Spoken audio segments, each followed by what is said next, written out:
Hello dear students, एक बार फिर से मस्ट वेलकम है। स्वागत है आपका हमारे एक नए वीडियो के साथ। तो चलिए बने रहिए हमारे साथ। और आज हम कंटिन्यू करते हैं सवाल को, जो कि हम आपको समतल दर्पण के बारे में पहले बता चुके हैं और गोलीय दर्पण के भी बारे में आपको बता दिए विस्तार रूप से।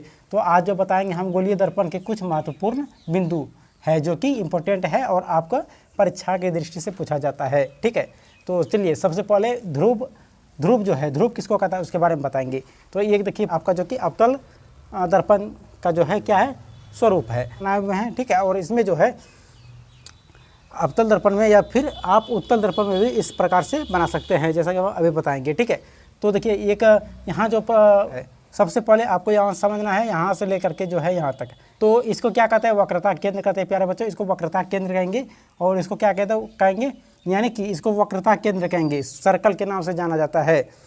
मैथ में आप लोग पढ़े होंगे, इसको सर्कल के नाम से बोलते हैं हम लोग, और हिंदी में इसको जो बोलते हैं वक्रता केंद्र बोलते हैं। ठीक है, और ये जो है यहाँ से लेकर के यहाँ से और यहाँ तक, यानी कि आधा जो कि दूरी होता है उसको क्या कहते हैं, आर से सूचित किया जाता है, उसको कि त्रिज्या कहते हैं। जिससे इसको जो है आर से सूचित किया जाता है और त्रिज्या इसको बोलते हैं। क्या बोलते हैं प्यारे बच्चों, त्रिज्या बोलते हैं। यानी कि यहाँ से लेकर के यहाँ तक की दूरी को क्या कहेंगे, त्रिज्या कहेंगे। ठीक है ना, आपको समझ में आ चुका होगा। अब यहाँ से जो है इस बिंदु परावर्तक सतह के इस बिंदु के भाग को क्या कहेंगे, तो ध्रुव कहेंगे। इस परावर्तक सतह के इस बिंदु का जो भाग दिख रहे हैं इसको क्या कहेंगे, तो ध्रुव कहेंगे। ठीक है, ध्रुव कहेंगे। अब देखिए यहाँ तक तो आपको समझ में आ गया। और अब जो है प्रधान अक्ष किसको कहते हैं इसके बारे में बताते हैं। प्रधान अक्ष किसको कहते हैं, प्रधान अक्ष कहने का तात्पर्य ये हुआ, कहने का सेंस ये हुआ कि जैसे मान के चलिए इसका ज़मीन मान के चलिए यहाँ से यहाँ तक है। ठीक है, और इसने जो है यहाँ से इतना दूरी यहाँ तक जो है, यानी कि पहले समझिए यहाँ से जो है यहाँ से यहाँ तक आएगा तो इसको ध्रुव कहेंगे। और यहाँ से जो है यहाँ से बाहर लकीर आ जाए तो उसे क्या कहेंगे, प्रधान अक्ष कहेंगे। यानी कि यहाँ तक रहे तो ध्रुव, और यहाँ से जो है इस लकीर पूरा यहाँ तक आर पर हो जाए, यानी कि यहाँ तक आ जाए तो इसको प्रधान अक्ष कहेंगे। प्यारे बच्चों याद रखना है, इसको यहाँ तक रहे तो ध्रुव कहेंगे, और यही जो है रेखा यहाँ तक बाहर आ जाए तो उसे प्रधान अक्ष कहेंगे। और प्रधान अक्ष का कार्य क्या होता है, प्रधान अक्ष का कार्य ये होता है कि जैसे आप जानते होंगे कि कोई मतलब मान के चलिए दो भाई है, तो दो भाई का 2 कट्ठा ज़मीन है। ठीक है ना, तो उदाहरण के लिए बता रहा है, जैसे 2 भाई है, ठीक है, और 2 भाई का जो है 2 कट्ठा ज़मीन है, तो प्रधान अक्ष का काम क्या होता है कि उसने जो है आप दोनों को हिस्सा जो है बराबर देंगे। यानी प्रधान अक्ष उसको कहते हैं सरपंच मुखिया, जैसे आप लोग जानते होंगे गांव समाज में होते हैं। तो उसने कभी भी निर्णय जब लेता है, यानी कि जब भी फैसला करता है तो उसने क्या करता है, सही फैसला करता है। तो जैसे 2 भाई हैं, 2 भाई का 2 कट्ठा ज़मीन है तो 1 कट्ठा दिलाएगा। ये हालांकि ये नहीं करेगा कि उसको 1.5 कट्ठा दे देगा, इसको आधा कट्ठा दे देगा, ऐसे नहीं करेगा। तो वो काम किसका होता है, प्रधान अक्ष का। तो इसी प्रकार से इसमें भी प्रधान अक्ष है।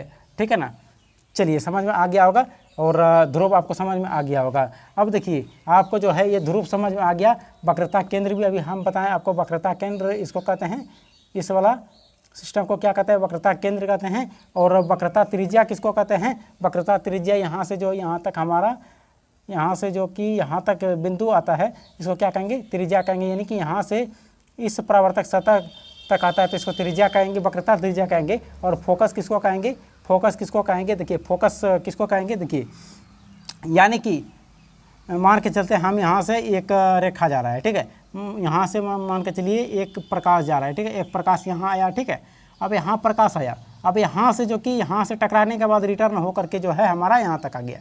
ठीक है ना, यहाँ से यानी कि प्रकाश यहाँ मान के चलिए यहाँ से प्रकाश जलाएं, टॉर्च जलाएं तो यहाँ पर लाइट आया, और यहाँ से रिटर्न होकर के जो है हमारा यहाँ तक आ गया। तो इसी पश्चात इसी अवस्था में इसको क्या कहेंगे, फोकस कहते हैं। ठीक है ना, तो ये जो है यहाँ से इस रेखा से आकर के जो है प्रधान अक्ष से आके मिल करके जो है यहाँ तक आ जाता है, यानी कि बाहर हो जाता है। तो उसी को क्या कहते हैं, तो क्या कहते हैं उसको बताइए, उसको क्या कहेंगे, उसको फोकस कहेंगे। प्यारे बच्चों उसको फोकस कहेंगे। क्या कहेंगे, फोकस। तो फोकस इसी को कहते हैं, आपको समझ में आ गया होगा। अब देखिए आपको फोकस तो समझ में आ गया, अब फोकस दूरी आपको समझ में आया कि नहीं बोलिए। देखिए फोकस दूरी किसको कहता है, फोकस यानी कि ये जो फोकस दूरी है, ये देख रहे हैं आप यहाँ पर, यहाँ से यहाँ तक जितना दूरी है इसका, यानी कि फोकस का दूरी यहाँ से यहाँ तक जो है इसको क्या कहेंगे, फोकस कहेंगे। यानी कि फोकस दूरी इसको कहेंगे, यहाँ से यहाँ तक दूरी है तो इसको फोकस कहेंगे। अब वक्रता त्रिज्या जो है जिसका आधा होता है उसी को वक्रता त्रिज्या कहते हैं। हम पहले भी आपको बता दिए, वक्रता त्रिज्या जो है किसको कहते हैं, जिसका आधा भाग हो उसे वक्रता त्रिज्या कहते हैं, ठीक है ना।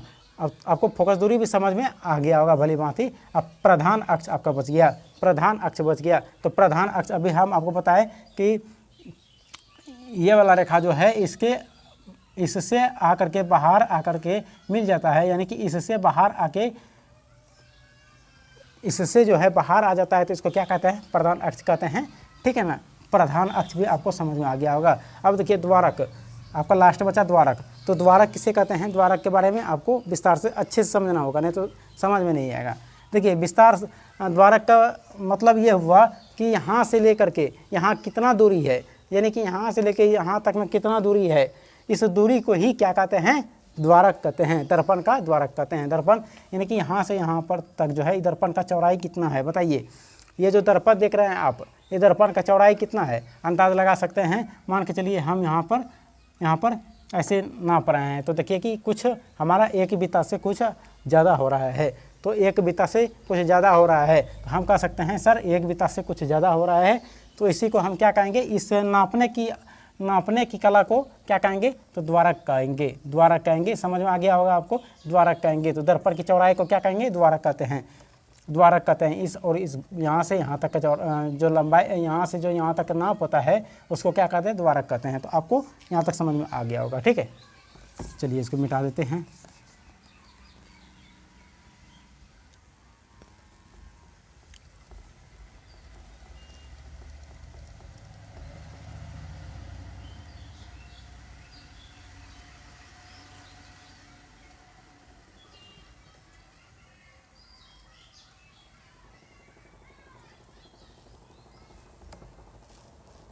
चाहे तो आप इसको नोट कर सकते हैं, ठीक है, चाहे तो आप इसका स्क्रीनशॉट ले सकते हैं, ठीक है ना। हम साफ सुथरा कर दिए हैं। तो चलिए फिर हम अगले वीडियो में अगले टॉपिक के साथ मिलते हैं। तब तक के लिए जय हिंद।